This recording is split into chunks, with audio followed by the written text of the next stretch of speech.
শুভ সকাল বন্ধুরা, তোমরা সবাই কেমন আছো? আশা করি তোমরা সবাই খুব ভালো আছো। আর আমি কিন্তু ভালো নেই। আমার আজকে প্রচণ্ড জানো তো মাথাটা ব্যথা, ঘুম থেকে ওঠার পর থেকেই মাথা ব্যথা। কিন্তু কী আর করব, সহ্য করেছিলাম, কারণ ছেলের স্কুলের টাইম 9:40 বাস আসে।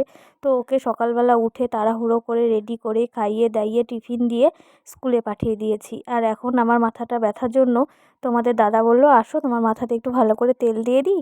তেল তো দাও না, মাথাটা শুকিয়ে গেছে, এই জন্যই মাথাটা ব্যথা করছে। তো এর জন্য আর কি ও ভালো করে তেল দিয়ে দিচ্ছিল আর বলছিল তেল দাও না, তেল দাও না, এই আর কি। তো তেল আমাকে সবসময় ওই দিয়ে দেয়। তো আজকেও দিয়ে দিচ্ছে আর প্রচণ্ড আরাম লাগছে, আমার চোখ বন্ধ হয়ে যাচ্ছিল একদম। আর এদিকে বাড়িতে না, যে গ্যাসে আমরা রান্না করি সেই গ্যাসের একটা আর কি চুল্লি খুব মানে হালকা হালকা জ্বলে, অন্য ওটাতে আর কি হিটই হয় না। তো খুব অসুবিধা হয় সকাল টাইমটায় স্কুলের টিফিন বানানো, সকালে বাচ্চাদের খাবার বানানো। তার জন্য এই ওভেনটা আর কি নতুন তোলা ছিল। তো তোমাদের দাদা আজকে সেটাই আর কি বার করে দিয়েছে। আর দেখো এই দুটো পেয়েছি, আর ছোটোটা কিছুতেই পাচ্ছিলাম না। বাক্সটার ভেতরে তোমাদের দাদা ভালো করে দেখছে, তাও নেই। তারপর এটা পেছনে ওল্টাতেই দেখি এই যে এখানটায়। তাই তো বলি কি হয়ে গেল, আমাদের সাথে কি ফ্লিপকার্ট কোনো স্ক্যাম করলো নাকি? তারপর দেখি যে না, দিয়েছে, কিন্তু ওটা হচ্ছে এই যে এখানটায় আর কি আটকানো আছে। তো এটাকেও ভালো করে কেটে দিলাম, আর তোমাদের দাদা পাগুলো আর কি সেট করে দিল। তারপর এখন এটা রান্নাঘরে আর কি সেট করে দিবে, তাহলে খুব ভালো হবে। নাহলে একদিকটা ভালো জ্বলে আর একদিকটা না খুবই কম হিট হয়, প্রচণ্ড অসুবিধা হয় রান্নার। তো যাই হোক, আজকে থেকে একটু আরাম পাওয়া যাবে। ওই নষ্ট যেটা হয়ে গেছে ওটা ঠিকঠাক করে এনে রাখা হবে। আবার যখন এটা কোনো ডিস্টার্ব দিবে তখন ওটা আর কি সেট করা হবে। তো চলো, এটা এখন ঠিক করে দিবে গ্যাসটা না।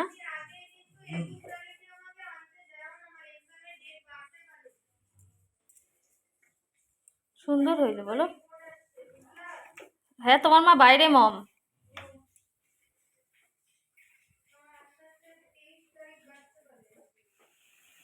ধাই ধাই করে জ্বলতেছে এখন। একটা জিনিসই একটু অসুবিধা হলো। কি অসুবিধা হলো? অসুবিধা বলতে কি, এই যে এই লকটা আছে না। তো আজকে সকালবেলা বাচ্চাদের জন্য এই ছোলার ঘুগনি করা হয়েছিল। তো ভাবলাম এই ঘুগনিটা দিয়ে আমি মুড়ি খাই, যেহেতু আমার প্রচণ্ড মাথা ব্যথা, ভাত খেতে ইচ্ছে করছে না। খাওয়ার আগে একটা গ্যাসের ওষুধ খেয়েছি। আর মুড়িটা না চিবালে না খুব আরাম লাগে, দাঁতে দাঁতে না কামড় পড়ে, প্রচণ্ড মাথাতে আরাম লাগে। তো ভাবলাম বসে বসে একটু মুড়িই খাওয়া যাক। তো বাইরে কুয়াশা ছিল, মা আবার বসে সবজি কাটছিল, বলল মাথায় কিছু দাও, ঠান্ডা লাগবে। তো তারপর টুপিটা আর কি দিয়ে নিলাম মাথাতে। তো এদিকে এখন রান্নাঘরে চলে এসেছি, দিদিভাই এদিকে মাছের ঝোলটা করছিল। আর এদিকে আমি মাছের মুড়োটা ভাজছিলাম, কারণ মাছের মুড়ি ঘন্ট করব বলে।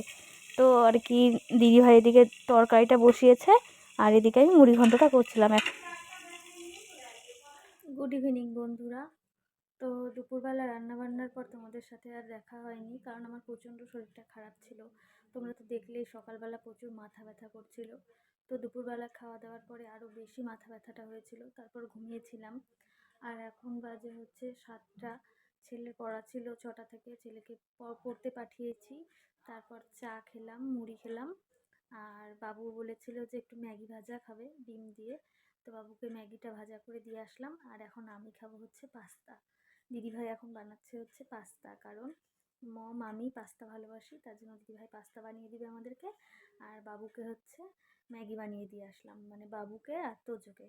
আর ছেলের জন্য রেখে দিলাম, ছেলে আসলে যখন ম্যাগিটা দেবো তখন তোমরা দেখতে পাবে। আর এখন দিদিভাই পাস্তাটা বানাচ্ছে, পাস্তাটা বানানো হলে খাবো। আর প্রচণ্ড মাথা ব্যথা গো, জানো না, শরীরটা এত খারাপ, মানে কি বলবো, শুয়েই ছিলাম। তো যাই হোক, চলো দিদিভাই পাস্তাটা বানানো হোক, তারপর দেখাচ্ছি। তো এই যে দেখো, দিদিভাই আমাকে পাস্তা দিয়ে গেল, আর দিদিভাইও বসে খাচ্ছিল আমার সাথেই আমাদের ঘরে। তো সেটার ভিডিও করা হয়নি। তো চলো গরম গরম পাস্তাটা খেয়ে নিই। আর খেতে হেভি টেস্টি হয়েছিল, সমস্ত সবজি দিয়ে করেছে আর কি, গাজর, বিনস, তারপরে হচ্ছে ক্যাপসিকাম, পেঁয়াজ কলি, আলু, ডিম, এগুলো দিয়ে।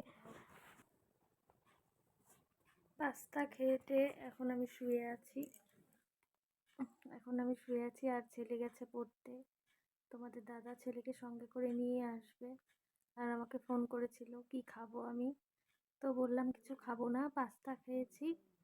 তো দেখি কি নিয়ে আসে সঙ্গে। তো চলো শুয়ে থাকি আর অপেক্ষা করি ওরা কখন আসে। তো এই যে ছেলে পড়া হয়ে গেছে, আর দেখো এনেছে হচ্ছে বল কিনে। তো বললাম বলটা কেন কিনলি, বললো বাবা কিনে দিল তাই। বললাম বাবা কিনে দিল না তুই চাইছিস বলেই বাবা কিনে দিল। তো বলছে হাসছে। তো এই যে তোমাদের দাদা দেখো আমার জন্য এনেছে কিটক্যাট।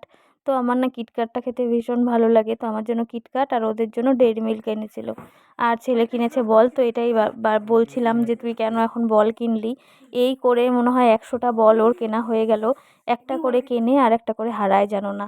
প্রতিটা বার বল কেনে আর খালি হারিয়ে ফেলে। তো এই আর কি ওর কাণ্ডকীর্তি। তো যাই হোক, এখন আমি এদিকে বসে বসে দেখো কিটক্যাট খাচ্ছিলাম আর ওই যে বলটা তোমাদেরকে দেখাচ্ছিল। তো এই বলটা কদিন যায় সেটা এবার দেখার। 7 দিনের বেশি একদমই যাবে না, এদিক সেদিক বল চলে যায় ডব খেয়ে আর হারিয়ে যায়। তো এই হচ্ছে ব্যাপার। ফুলা ফুলা মানে ফুলা ফুলা আবার কি? খোলা মানে কি খারাপ লাগছে, মনে হচ্ছে অসুস্থ? খারাপ খারাপ মানে মাথাটা কিরকম মনে হচ্ছে, ব্যথা ব্যথা।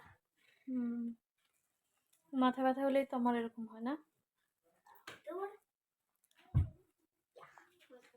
তো যাই হোক, এদিকে দেখো ওদের জন্য এখন পাস্তাটা গরম করে এনেছি আর এই যে ম্যাগিটাও গরম করে এনেছি। এখন ওদের দুজনকে দিয়ে দিব, দেখি কে কোনটা খায়। তো চলো বন্ধুরা, আজকের ভিডিওটা আর বেশি বড় করছি না, এখানেই শেষ করে দেব। আর তোমরা সবাই ভালো থেকো, সুস্থ থেকো, দেখা হবে নেক্সট একটা ভিডিওতে। সবাইকে টাটা।